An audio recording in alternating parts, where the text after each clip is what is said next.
You're listening to a Brawl Network production. This is a podcast for the best fans in the NFL. Are you in the Mafia? Am I in the what? It's time for a Bills Brawl podcast. Second down and 7. Kelly with the time. Touchdown! Bill Brooks. Allen. Deep shot. Touchdown! On the line to Stephon Diggs. And Thurman breaking tackles at the 22. Inside the 10. Touchdown Buffalo.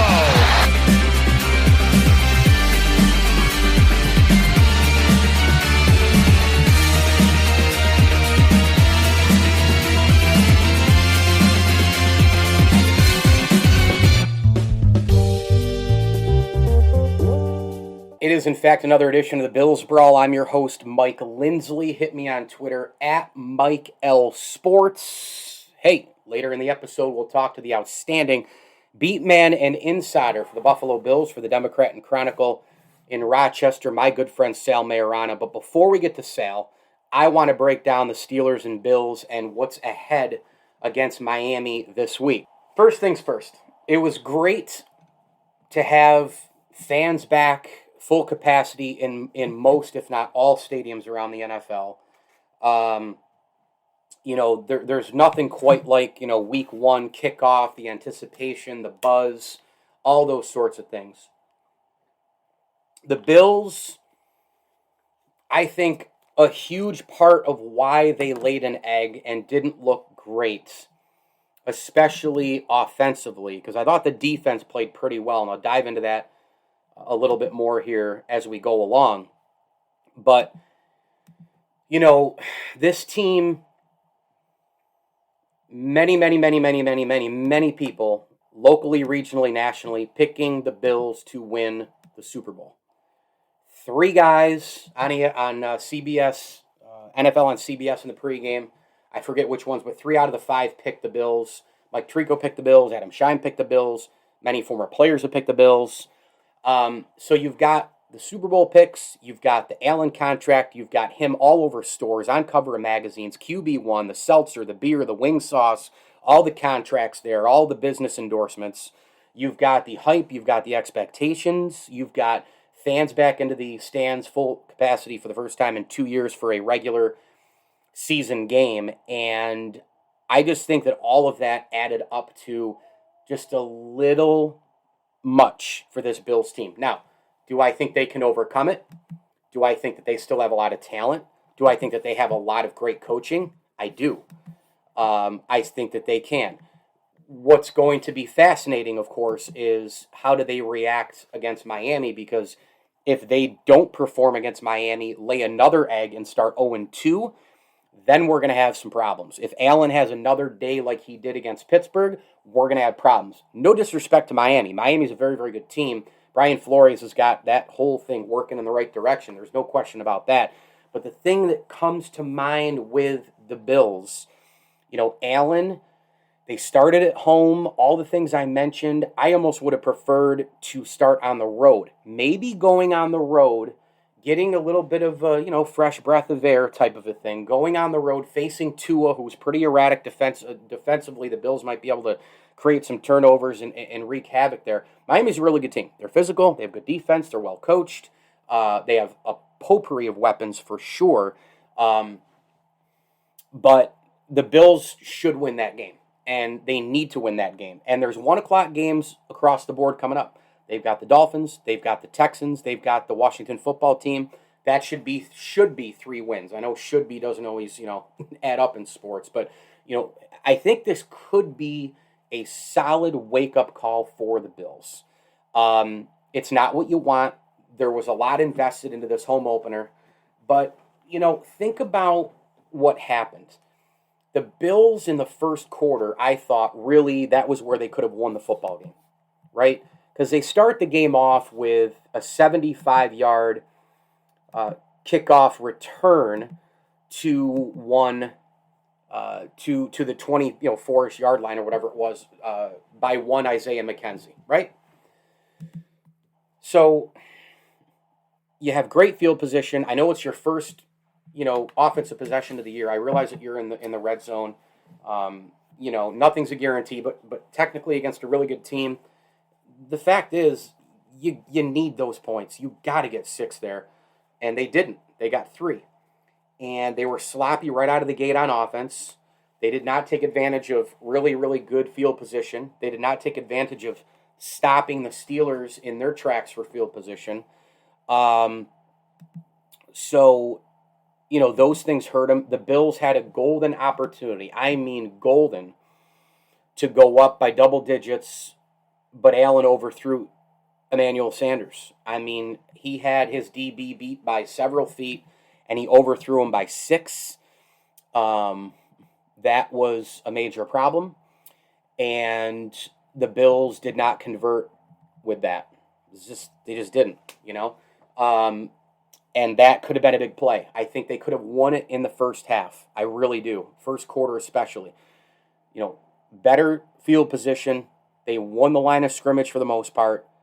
They had open receivers. Allen misfired. Daboll's play calling wasn't that great. They were getting enough of a balanced run attack. I mean, they abandoned it later. But, Singletary, I thought, really performed well. He averaged 6.5 yards a carry. But the Bills really, really could have thrown a major dart right at the bullseye of the Pittsburgh Steelers, and they did not do that. They did not take advantage of it. I also feel like offensively that the Bills are a team that offensively they can just go back, and they don't have to go deep. You can go deep. They do have burners. They have Sanders. They have Diggs. Nobody else really receiving core-wise is a burner. Cole Beasley's the best slot receiver in football, and he goes over the middle. Very rarely will he get a catch over 20 yards. It just doesn't happen. His average was 7.5 over the course of the game against Pittsburgh. Stephon Diggs, 7.7 per catch. I feel like offensively, when you go back, despite the fact that you can go deep and you're the Bills, you don't need to throw the home run ball that often. You really don't. The Bills tried it multiple times. Allen missed on Diggs, albeit double coverage was in place there. But, the safety came over and it was just a disaster.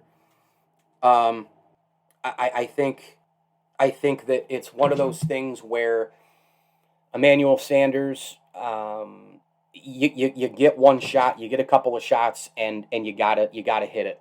You gotta strike on, especially the Sanders one. The Diggs play in the first half, it was kind of like he was there. He had I don't know. At first, if you looked at how when he started the route, it looked like he had maybe 6 to 8 feet, and then it started to close. Corner started to catch up, and then the safety started to come over. That play, I could see, with incoming double coverage and incomplete play, hey, you know what? That one didn't work out. The Sanders one, he was wide open. That was a flick of the wrist practice throw for Josh Allen. So offensively, it was a very disappointing game. Josh Allen obviously needs to be better. Brian Daboll needs to be better. I thought those were the two guys, and look, you can point fingers everywhere. There's no doubt. You can point it, right, towards Daboll, towards McDermott, towards Allen, towards many players. You can do that, right? You can point fingers all the time. But I thought the two central figures in this game were Allen and Daboll, just not performing that well. I thought Daboll really messed up quite a bit in terms of having, too many read option calls again, too many designed runs for Josh Allen. I'm so over that bullshit where Allen just run. I mean, listen, the guy's going to run and try to make plays anyway. Why are we adding more plays for Josh Allen to get injured? It's just absolutely, positively absurd, and I just thought it was unnecessary. The Bills, the jitters offensively, you could see it. I mean, you could see the stuff that I led the podcast with, right? Like Josh Allen with the hype, the contract, the expectations, the fans, but you could tell he was erratic. And he fumbled a couple of times as well in the first half, one of which was lost. T.J. Watt stripping him, after his rush from the left side. Allen was erratic Allen. I mean, he really was. Now, look, everybody's allowed a bad game. I don't know why some fans, some media people think that you're not allowed a bad game. Michael Jordan had a bad game. Wayne Gretzky had a bad game. And in real life, we all have bad days. You have a bad day mowing the lawn, or you have a bad day as a dad or mom. You have a bad day inside your marriage. You have a bad day at work. Everybody has a bad day. That's okay. Everybody has a bad day. you're not going to win all 17 games. I think that this could be a real wake-up call for the Bills. Remember last year, I didn't know how they were going to react, and this was after wins against Seattle and after wins against Seattle and the Rams. They lost at the buzzer to the Arizona Cardinals on the Hail Murray play. And I was like, man, I'm just not sure. They're going into a bye. They outplayed the Cardinals, which, again, they outplayed the Steelers for a good portion of the first half. I just sat there and said, man, I don't know how they're going to react. I don't know how they're... And they regrouped.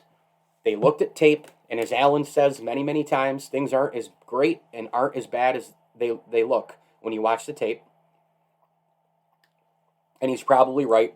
They're probably somewhere in the middle for this Bills team, considering that they still could have won the game. They only lost by 1 touchdown. And then you think about the miraculous plays too, right? You think about that crazy catch by, Deontay Johnson. You think about many, many things in the game. What if the onside kick gets recovered? Can the Bills tie the game there? I mean, maybe, right? It's football. They just didn't take advantage of anything in the beginning of the game. But the Bills have to be better. I mean, they have to be better. Allen has to be better. Daboll has to be better. And maybe the jitters are out. I do give the defense of the Bills a lot of credit. I do want to hit a couple of positives here for Buffalo. There were 4 or 5 defenders who I thought were amazing the whole game, and they were everywhere the whole game. Actually, I'm going to go with 6 defenders. Taron Johnson was amazing. 7 total tackles, all of them solo. Jordan Poyer was all over the place. 6 total tackles and 5 solo. Micah Hyde, 6 and 5. Levi Wallace was actually pretty good. I mean, that DPI call I know happened, but he was pretty good for the most part. I'm not going to put him in this category. He's just on the outside. I thought Matt Milano was really good. So Johnson, Poyer, Hyde, Milano. Actually, there's 7, 8 guys I want to mention. Tremaine Edmonds, I forgot about. He actually, I thought, was all over the field. I think as the game went on, he maybe didn't make as many plays, but he was active and all over the place, making tackles, charging towards the run. Ed Oliver was outstanding in this football game. Trey White should have had a pick in the third quarter. They called it back because of DPI. I thought that was a horseshit call. It was mano-a-mano, hand contact and the like, and they called him for pass interference. I thought that was a joke call. I thought the other couple of guys, I guess now it's 9, right? Like Greg Rousseau in his first game, he started 2 tackles. He was a force early. He made his presence known early. He was great against the run, so he's going to be a good one. And then Mario Addison, of course, causing and wreaking havoc in the beginning of the game. Addison and Russo kind of tailed off a little bit, but from start to finish, I thought mostly, it was White, it was Oliver, it was Milano, it was Hyde, it was Poyer, it was Johnson. So really good outings from those guys there. On the Pittsburgh side, I mean, look, you don't take advantage early on with points. You're definitely going to pay for it later. Good teams figure it out. The Steelers are well coached. Mike Tomlin is fantastic. And I just thought that really was a big part of it. Not taking advantage early in the first half. The Bills, they kind of let the I think the gas was kind of too much on the pedal, and then when they started to calm down, they lost all their will at the line of scrimmage. And I heard Aqib Talib with Colin Cowherd this morning on the Sunday NFL recap show on the Volume, and he pointed out, and he's very, very right. He said, you can say it all day long, but in the trenches is where you win these games. From start to finish, that's where you win them. You might have more talent and make more plays. You might do this, you might do that, you might get the one turnover. But the most consistent thing that you can do to help your cause is win the line of scrimmage. And the Pittsburgh Steelers ended up doing exactly that. I mean, that's... I think that there's one major foothold here, and it's got to be just an important point is that, and I used to tell people this all the time on Syracuse basketball postgame shows, you need absolutely positively to always understand that you're not out on the field alone. You're not on the court alone. You are playing against another team, and there are factors from the other team. In this particular case, Big Ben Roethlisberger is a Hall of Fame quarterback. You know, he's not the old Ben, but he's still some quality Big Ben there. You saw him make some killer throws, especially late in the game. Deontay Johnson made a great play, obviously. Juju Smith-Schuster went up the ladder a little bit and grabbed some balls. But he was still Big Ben at a lot of points in time in the second half. He didn't have overwhelming numbers, but that's kind of what they want to have from him now. I mean, he threw 32 times. That's about what they want from him, because I think Najee Harris, the rookie standout out of Alabama, I think he's going to be a wonderful, wonderful, wonderful player in the NFL. He wasn't a factor against the Bills, but I think he's going to grow into being another one of those power backs from the Steelers days gone by. Thunder and lightning type back. He's speedy, he's shifty, he's strong and powerful. He moves his feet really well. He's got great vision. I think Najee Harris, falling in line, Le'Veon Bell, Jerome Bettis, all those running backs that they've had from days gone by, years gone by, I think he's going to be a good one. But you have Juju Smith-Schuster, you have Chase Claypool, you have Deontay Johnson. Those three guys are really, really, really, really good. Eric Ebron is formidable, but he's not really a dominating type player, tight end. He's not a Travis Kelce. He's not a George Kittle. But it's Johnson, it's Claypool, it's Schuster, it's Big Ben. And oh, by the way, on defense, they are absolutely ferocious. I mean, the Pittsburgh Steelers defense last year, when they won the first 11 games in the regular season, they were terrifying, and they still are terrifying. T.J. Watt coming off that big contract, 4-year extension, $112 million. You got Cam Hayward just plugging holes every which way. T.J. Watt had 2 sacks and a fumble forced, which was recovered by Pittsburgh after the Bills had unbelievable field position basically handed to them on a silver platter. Minkah Fitzpatrick, absolutely all over the place. 10 tackles, 6 of which were solo. He's one of the best players in the National Football League. I would put him in there as a top, 3 safety in the NFL. I really would. And oh, by the way, he comes from Alabama too. Isn't it unbelievable? Is that university running back you, wide receiver you, quarterback you, defensive you, safety you, linebacker you, defensive end you? It's NFL you is what it is. And Fitzpatrick, he's like forgotten about in the Alabama years of Nick Saban in terms of going to the NFL and dominating. He was great. He was all over the place. Unbelievable tackler against the run, against the pass. He can play zone. He can play help man. I mean, he's ridiculous. Devin Bush, 10 tackles, 6 were solo. You take a look at the rest of those guys. Like I said, T.J. Watt and Cam Hayward all over the place. Terrell Edmonds, Tremaine's brother, was a factor. Was kind of all over the place, stopping the Bills. So that defense is really, really good. I think that their corners are not that great at all. The problem with the corners is you can expose them, and I think the Bills did it many times in this game, but they didn't really stick to it. I don't know what the deal was with the read options, and then when they did start to, really commit to the run, they found something there, I think, late in that game in the fourth quarter.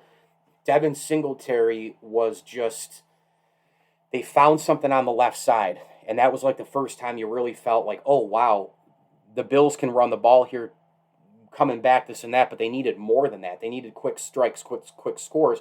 I just always feel like, the Bills have a 6 to 8 yard window every time because Stephon Diggs can run every route, long and short.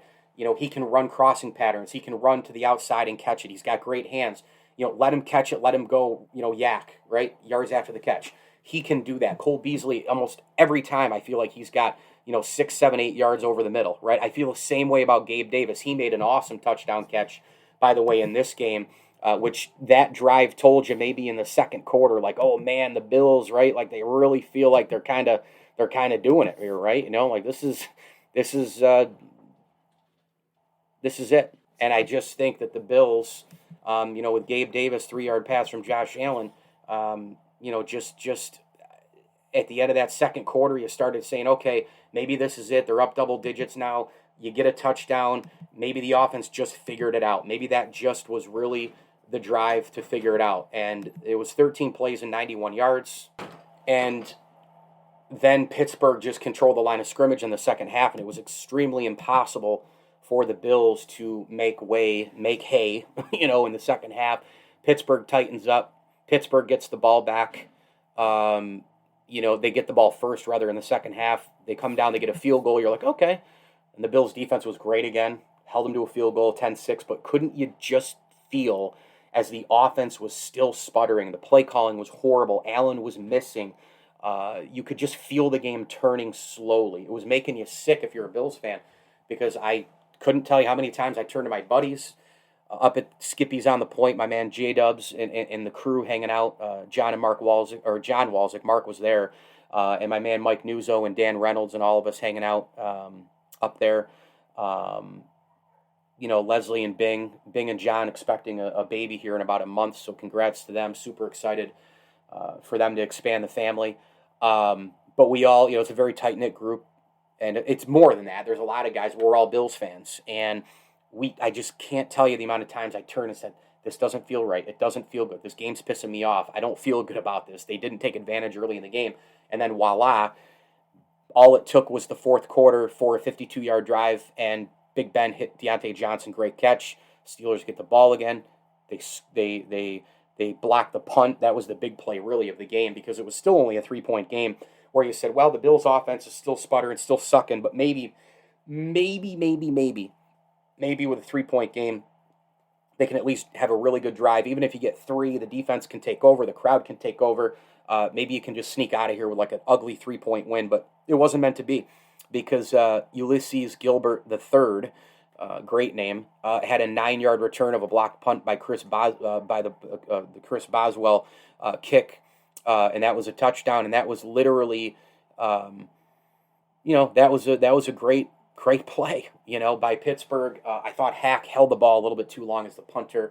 He had a really good day before that, but it all gets canceled out when you're only down 3, and you gotta kind of bail your team out with a big kick, and can't even get the damn thing off. Tyler Bass gets a field goal, cuts it to a touchdown. That was 5:23 left. It's like, well, they're just going to run out of time now, and that's exactly what happened. They added another one at 23-13, a field goal, and then Tyler Bass again. He had a very good day. Tyler Bass was outstanding, under 1 minute, and then the Bills did not get the onside kick. So a lot to learn, a lot for the Bills to kind of look at the tape and correct. You played a really good team on the other side. You played playmakers. I think the Steelers are every year an AFC championship contender. I just think they're one of those staple brand franchises, one of those trademark teams that's well run, front office, head coach. They've got Hall of Fame players, and they're just there every single year. They're in the conversation, 10, 11, 12 wins, winning divisions, making playoff spots, and contending for a championship. And I think Pittsburgh this year will be no different. The offensive line is a little bit of a worry spot, but maybe they'll grow together and be good together. The defense is outstanding. They have enough on offense, and if Najee Harris gets it going, Pittsburgh could easily win that division. I picked the Browns to win it, but man, I wonder Pittsburgh here. I wonder maybe if that was the pick. So we'll see what happens with the Dolphins for sure coming up here this week. Should be a really, really good game. A tough contest for the Bills, but I'll have all my preview stuff later in the week. But I think the Bills will win that game. I don't know the score. I got to look at matchups and all the rest. But I think they'll be hungry. I think they'll correct some things. I don't think they'll blow them out, but I think they'll win. And I think all will be back to normal, back on its axis in Western New York. And then, you go home, get those 2 wins at home, and then you got the big primetime games against the Chiefs and Titans, and then a bye week. And then you really start to play football and learn who you are as a football team. But they just did not take advantage early in the game enough, and I think a lot of it had to do with the hype, expectations, the Allen contract, fans back in the stands, all the wildness, all the Allen deals, the business deals, endorsements, seltzers and beers and this and that and wing sauce and all the rest just was too much for this team on the home opener. But credit to Pittsburgh as well, because that's a good team on the other side. Sal Maiorana is the beat man and insider for the Buffalo Bills for the Rochester Democrat and Chronicle. Go follow him on Twitter. He is a must follow at Sal Maiorana. He has been a Buffalo Bills reporter for a long, long time, does an unbelievable job. Let's bring in Sal right now. Sal, thank you for a few, pal. How are you, man? I am good, Mike. How you doing? I'm well. Love chatting with you as always. You know, this happens in sports, right? Like hype, expectations, the Allen contract. He's on covers of magazines. The seltzer, the beer, the marketing endorsements, the wing sauce. Bills fans, mafia back in the seats, full capacity for the first time in 2 years. How much of all of that, the Super Bowl picks, right? All of that stuff. How much of all that contributed to them losing in Week 1 against the Steelers? You know, honestly, Mike, those are all easy arguments to make, I think. The reason the Bills lost that game yesterday is because Pittsburgh punched them in the mouth and they never had a response. Pittsburgh was just the better team all the way around, and that's why the Bills lost the game. I don't buy into, Josh Allen was hyped up in front of the crowd. Josh Allen, with the exception of last year, has played in front of crowds his whole life. And that had nothing to do with anything. I mean, maybe I'm wrong, but I don't think I am. The reason the Bills did not play well yesterday is because that Pittsburgh team, I think a lot of people overlooked them. They seem to be writing them off because Roethlisberger's 39 years old. That is still a really good team that I think is going to be a playoff team. And they just came to Buffalo and literally beat the hell out of the Bills. That's as plain and simple as it can be. What did you see out of the Bills that you liked? Well, I mean, I like the fact that, they are still aggressive on offense. Nothing is going to change. I mean, they ran, I think, more 4 and 5 wide sets in this game than they did at all last year. Last year they ran some 4, but it was mostly the 3 wides with a tight end in the back, and they just dominated teams with that formation. Yesterday they really spread things out. So I did like that aspect of it. The problem was the Steelers were able to rush 4 all day and cover with 7.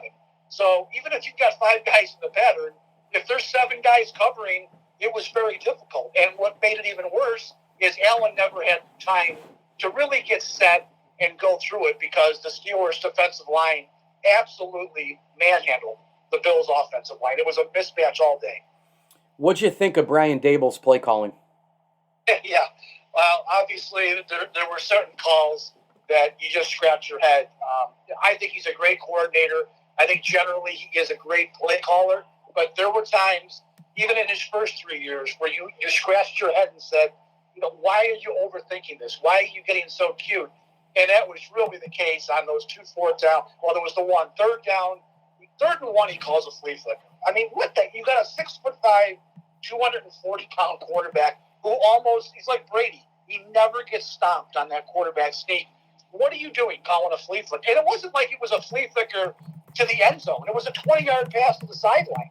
Like, why do that? And obviously, the 4th and 1 call in the 4th quarter, that was hideous. Oh. Granted, the Steelers made a really nice play. The kid who stopped that just read it perfectly. I don't know where they could have seen that and expected that play because the Bills have never tried that. But he just made a great athletic play and blew it up. That wasn't the problem. The problem was, what the hell were the Bills doing calling that play in the first place? Yeah, no doubt. Sal Maiorana here talking some Bills football. At Sal Maiorana on Twitter, the longtime beat man and insider for the Bills for the Democrat and Chronicle in Rochester. Obviously, it is overreaction Monday. It's overreaction after Week 1. People do it. Fans, media, players and coaches and GMs know better. They stay grounded. Big game, though, this week against Miami. I mean, you're only as good as your next game, right? And in Miami, they get the win against New England. Their defense looks pretty good. It's a road game. It's a division game. Do you like the Bills to get back, in the win column here? And if they don't, is that time to worry if they're 0-2? Well, it wouldn't be ideal, obviously, if they're 0-2. I wouldn't say that I'd be worried yet. But, yeah, I think it's an important game for the Bills to go down there. I think Miami, like Pittsburgh, I think a lot of people are going to maybe overlook the Dolphins. It's a pretty good team. I mean, they went into New England. Granted, that's not the Brady Patriots, but they went into New England and beat the Patriots yesterday. They're pretty good. Yeah. So I think it's going to be a big test for the Bills. And let's not forget, Mike, the Dolphins, they have some payback coming. The Bills annihilated them in that last game of the year, 56-26. Josh Allen, ever since he came into the league, he has owned the Dolphins. I think he's 7-1 against the Dolphins in his career. He's owned that. So you know they're going to be bent in that game. The Bills better play better than they did Sunday, or they are going to be 0-2. Yeah, no doubt. Before I let you run, I got a couple quickies here. The run game, it seemed like they were going to try to do some balancing with Singletary and those ridiculous quarterback design runs, which I don't understand because Allen's going to run anyway. He's going to try to make plays when the play gets broken down. Why are you adding opportunities for him to get wailed on? But they did seem like they wanted to balance a little bit with the run. Then they abandoned the run for a big chunk of time. Then they found some things late on the left side with Devin Singletary. How much balance do you think the Bills give to this offense from a running standpoint? Look, they're a pass-first team, Mike. We know this. It's how they're built. Their best players are their wide receivers and their quarterback. It's not Devin Singletary or Zach Moss. So I expect that the Bills are going to keep throwing it and probably be an imbalanced offense. But that's not to say that they have to figure out a way to run the ball a little bit better than they did last year, for sure. Look, Singletary had a couple nice plays yesterday. 25 came on the one play. But overall, I thought he played a good game. So I think they will try to incorporate the run maybe a bit more, but I wouldn't want them to go away from their strength, man. I mean, they are 4 deep at wide receiver, and that's before you even get to McKenzie and Kumaro. Yeah. They should stick to what they do best. No doubt. Chuck it around. Final thing for you, Sal. Outside of the Bills, what did you see, if anything, week one takeaways, things that stood out? Again, not trying to get too high, too low about certain teams, but what did you see? And by the way, Patrick Mahomes in September, I don't know if anybody has a better month in sports than Patrick Mahomes in September. Maybe Patrick Mahomes in February, right? But my God, there's no score. The score is so irrelevant with the Chiefs, it isn't even funny, Yeah, he's great. There's no doubt about it. He's great. I wish I could have seen that game. People forget that when you're covering a team. I know you can't see everything. I know. I really don't see anything. I came home last night and watched the NFL Network, a lot of the highlights, because I wasn't going to invest myself in the Yankees game, Mike, although it turned out I probably should have. Sounded like it was a fun game. But I did watch a little bit of stuff around the league, and I'll tell you, I certainly enjoyed watching Aaron Rodgers stink. That was fun. I'm kind of tired of his whole act, so the fact that he stunk it up was kind of entertaining. And by the way, that hair is brutal. I mean, what is that? He's got it tied up in the back. He looks ridiculous. I don't know what he's going for. I think he's been dating too many starlets or something. Maybe. Yeah, maybe. What Mahomes, I'm looking it up right now because the stat is absurd. He has no interceptions in the month of September in his career. Care to guess how many touchdown throws after yesterday as we record this he has in the month of September? I would guess, maybe 30. Wow, pretty good. 35 touchdowns. Yeah, he's a great player. He's spectacular. Yeah, he is spectacular. Yep. And if the Bills are going anywhere, he's the obstacle. They're going to have to get past him. And I'll tell you what, the way they played yesterday, the Chiefs would roll them. If they played next week and they played the same way, the Chiefs are so much better than the Bills right now. Yeah, no doubt. Sal Maiorana, Democrat and Chronicle, covering the Buffalo Bills. Go get him on Twitter. Must follow @Sal Maiorana. Hey, Sal, thanks for the time. And, hey, it only took the Yankees until mid-September to figure out Gleyber Torres shouldn't play shortstop. How about that? Mike, that's a whole new podcast. It sure is. So we can talk about the Yankees all day long. Lost faith a long time ago. Thank you, buddy. All right, buddy. Take care.